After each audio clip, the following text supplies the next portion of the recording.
If you think modern royals bring the drama, Harold Harefoot's medieval antics will make them look like amateurs. This was the 11th century version of the Bold and the Beautiful, complete with paternity scandals, political backstabbing, and enough ruthlessness to make Tywin Lannister proud. Oh, and that nickname? Harefoot wasn't about his speed. It was a backhanded compliment about his ability to travel quickly and stay ahead of enemies, essential in the cutthroat world of medieval politics. Buckle up, it's about to get juicy. Harold claimed to be the son of Nut the Great and Elfjafu of Northampton, but whispers said otherwise. According to medieval gossip, thank you, Anglo-Saxon Chronicle, Harold wasn't even Nut's biological son. The realty? Harold's fiery mother, Elfjafu, reportedly adopted him from a cobbler. Yes, you heard that right. And his brother Sven?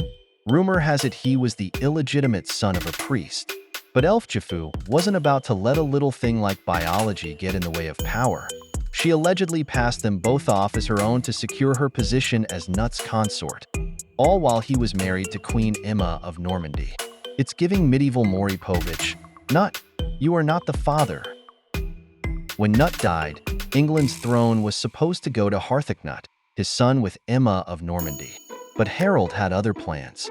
While Harthacnut was stuck in Denmark, defending it against a Norwegian invasion, Harold, with Elfjafu whispering in his ear, seized the opportunity to step in as regent. But regent wasn't enough. Harold had his sights set on the throne. And of course, it came with all the drama. Harold reportedly sought coronation as early as 1035, but it wasn't so simple. According to the Encomium Emmy Regini, Ethelnoth, Archbishop of Canterbury, outright refused to crown him.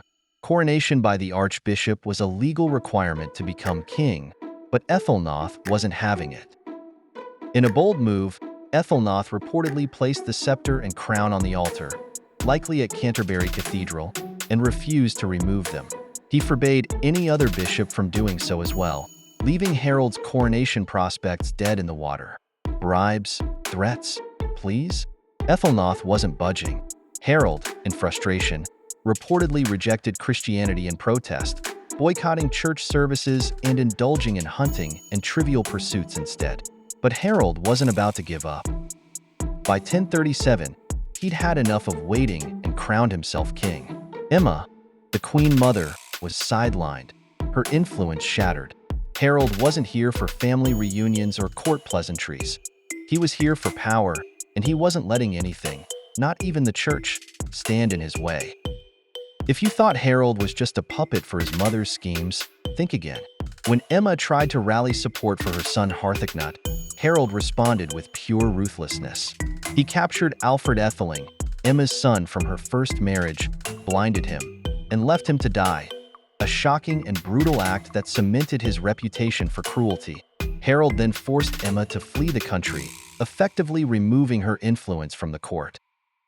Harold's reign wasn't just about family feuds.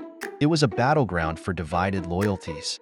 The Anglo-Saxon elite backed Harold, while the Norman contingent clung to Emma and Harthacnut. The tension between these factions simmered throughout Harold's reign, setting the stage for even bigger clashes, like, the Norman conquest just a few decades later. Harold's reign didn't last long, just 5 years, but boy, did he make them count. He died in 1040, possibly of illness, but of course, Harold's drama wouldn't be complete without a side of wild speculation about his mysterious illness. The story goes that Harold had taken sandwich for himself, depriving the monks of Christchurch of their toll rights. As the monks approached him to settle the matter, Harold reportedly lay and grew black as they spoke. Was this a curse? Divine punishment? Or just some medieval flair for the dramatic? Another theory? Harold was elf-shot, a term the Anglo-Saxons used for sudden, inexplicable illnesses they blamed on supernatural forces, because why not pin it on elves? Modern scholars lean toward natural causes, but the true nature of his illness remains a mystery. Finally, with Harold gone, his half-brother Harthacnut claimed the throne. Well, karma is a bitch. It might come slowly, but it's getting there.